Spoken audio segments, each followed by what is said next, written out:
The first story comes from a rigorous new modeling paper published in Nature titled Somatic Mutations Impose an Entropic Upper Bound on Human Lifespan. So the paper opens by asking a fascinating question. If we cured every cause of aging, all of the 12 hallmarks of aging, how long would humans live? The authors concluded that a hypothetical non-aging human whose mortality risk never rises could live as long as 1,759 years. How do you guys like that for a lifespan, right? 17, too short. They then asked a fascinating question. How about if you left one of the causes of aging, specifically somatic mutations, right? These are the random DNA mutations and errors that occur and accumulate in our cells over our lifetime. Their conclusion is the theoretical human lifespan then drops down to 156 years. So first of all, I'd be kind of good to double the human lifespan. We can renegotiate after we get to 156. So the question is, why are we limited at 156? So it's because poorly regenerating tissues like neurons and cardiomyocytes, right, heart, brain, muscle, are the bottleneck. They naturally don't regenerate in significant numbers. Your liver, which does regenerate, could live for millennia. So a quick point, your theoretical limit, if you are not able to solve mutations, and I have every reason to believe we will be able to, this is where nanotechnology comes in. We just saw last week, we talked, or 2 weeks ago, about CMLase, right, where sugar cross-linking of proteins is being solved at this point. Our second story, and let me go to this slide in our longevity lineup here, is the race towards epigenetic reprogramming. So here we go. There are no fewer than 6 companies currently working on partial epigenetic reprogramming. We have Life Biosciences, who's dosed the first living humans. They have a study going on of 18 different people with their product called ER100. This is the work of David Sinclair, and again, full disclosure, Life Biosciences is one of my portfolio companies. They have been dosing individuals using a virus that's carrying 3 of the 4 Yamanaka factors with injections into the retina to treat glaucoma and optic nerve damage. You've got a bunch of other companies, Limit, backed by Brian Armstrong, Retro, backed by Sam Altman, Altos Labs, backed by Jeff Bezos and Yuri Milner. And so just to take a second on this, what is epigenetic reprogramming? So every one of us is born with 3.2 billion letters from your mom and your dad. That's your software, codes for 22,000 genes. You've got the same genes and the same software when you're 20, when you're 50, when you're 100. Why do you look different? Well, it's not the genes you have, it's which genes are on and which genes are off. That's your epigenome, the control system for turning on and off genes. And one of the current theories, according to Dr. Sinclair and others, is that as we grow older, the genes that should be off get turned on, the genes that should be on get turned off, and your epigenome drifts. And the work done by David shows that, if you use 3 of the 4 Yamanaka factors for partial epigenetic reprogramming, not taking a cell back to its earliest stem cell state, but taking it to an earlier state of a cardiomyocyte or neuron, allows us to bring you back to an earlier state. So he's in humans right now. They dosed about 6 weeks ago, and we should be seeing the results in the next 6 to 12 months. But I love this story. It's the cutting edge of longevity escape velocity. Alex, you want to lean into either of these stories? Yeah, I'll lean into both. So a few comments on the earlier story about somatic mutations.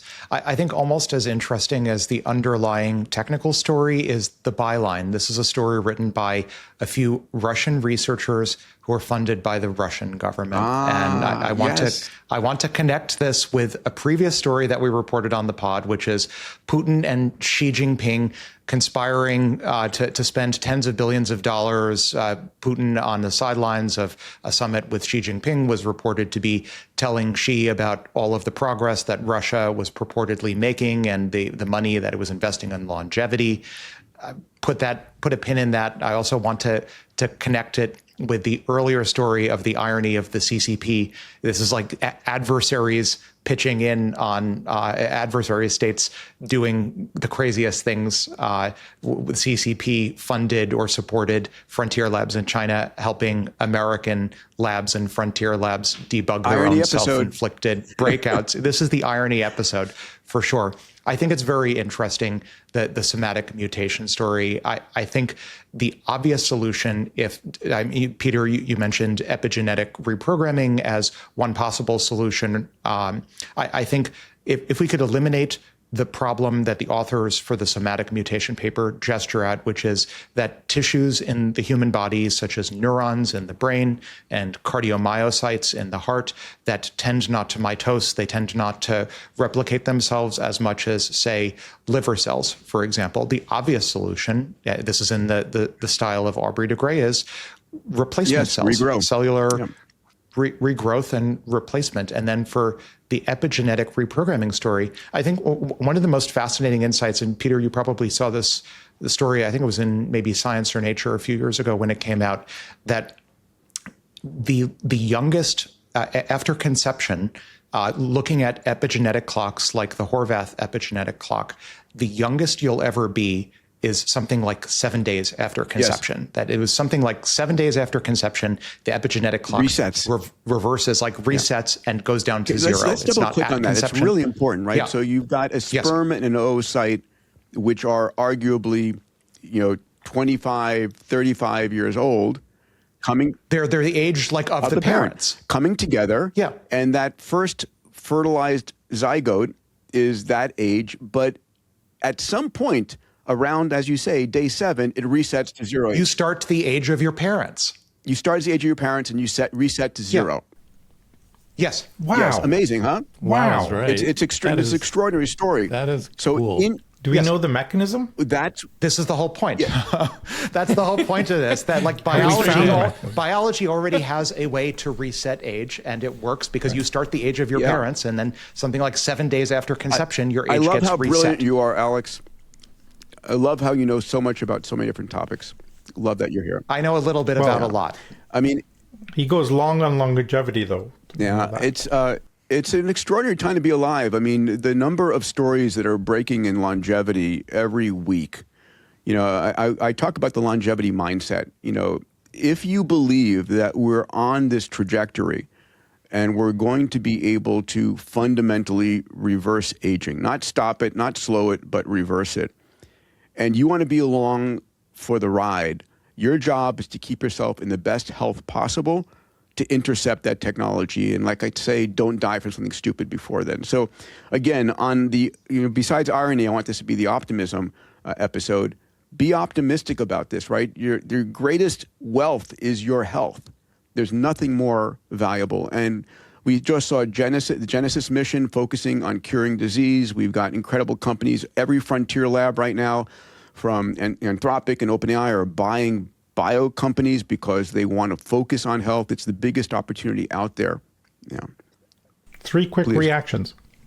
The craziest thing, because I never came across longevity until Singularity University, and even then it took me a while to get my head around it. The craziest thing I ever heard is the baby that will live to 1,000 years old is already alive. That I've never gotten my head around that. But that just blows your mind. But I think the bigger point that you're making, Peter, is as we solve some of these broader issues, right? You go from treating individual diseases to solving biological systems, and then you change healthcare from whack-a-mole to platform repair. And I think that just changes the game completely. The third thing I'll just mention, just so, we may double, triple, quadruple, whatever, solve aging. We won't really know for a long time. Well, but no, that's not, I don't think that's true, though. We'll have demonstrations. We'll have that. demonstrations, etc. But until people actually live to 150 years old, yeah, because you mentioned in the story there's a 6-month and a 12-month checkpoint.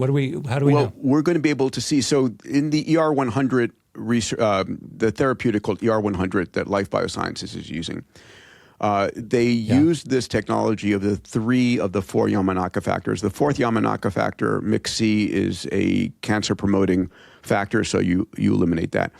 They've done this work, and they're focused on the eye. So the injections are going into the eye, where the virus is then infecting and bringing these three factors into retinal cells. They did this work in mice originally, and they were able to reverse glaucoma, macular degeneration, and they're able to reverse Nyon disease, which is strokes in the eye. You basically bring it back to an earlier state of youth. They then did the experiments in primates, and it worked in primates. And so they're doing the same experiment now in humans. And so we're going to get the results of, did it reverse Nyon disease in the eye? Did it restore the eye to an earlier state of youth? Then, once that's done, if that works, and I have every reason to believe it will, Life Biosciences will then go into other organ systems. A longevity therapeutic is not something that works in just one organ system. It should work across all in the body. But of course, the way that the FDA structures its study, you have to pick a particular disease that you want to impact and measure, did you actually reverse the disease in this case? So we're going to see. We're going to see very quickly what the results of that are. And maybe just to add to Peter's point, there are multiple ways that one, without having to wait 100 plus years to see what the life expectancy actually ends up being, that you can differentially measure it. Peter already touched on phenotypic measures like, does the non-human animal or the human see better, or do you see signs of like retinal rejuvenation or macular degeneration?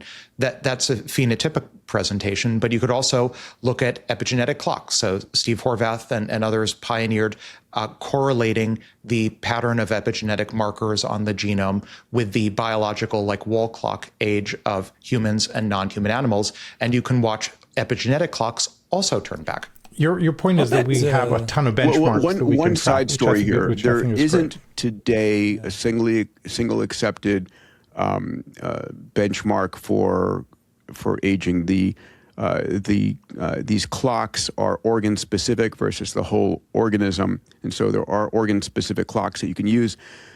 When we first started working on a Longevity X Prize, it's now called the Health Span X Prize. It's $101 million for reversing functional loss of aging by 20 years. We have 800 and some odd teams. We're awarding 10 teams next month in our semifinals. We're giving them $1 million each, and there's $80 million for the final. But here's the point. Aubrey de Grey approached me originally long ago with Peter Thiel on the phone about doing a Longevity X Prize. And we couldn't figure out how we would do this. To your point, Salim, if we had to wait 30 years to pay out the prize. And then I had a meeting with George Church at Harvard Medical School, absolutely brilliant, one of the fathers of synthetic biology. And he said, listen, you don't want a longevity prize, you want an age reversal prize. And he said, what you should be measuring is functional loss. So we know as we grow older that we have sarcopenia, our muscles get weaker, we lose muscle mass, right?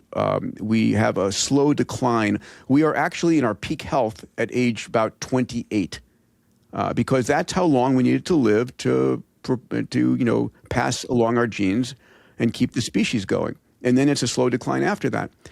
But the question is, could I give a therapeutic that reverses my functional age, gives me the cognitive abilities I had 20 years ago, the muscular abilities I had 20 years ago, the immune system from 20 years ago, and that's the point. So we're measuring that longevity prize. That's the prize.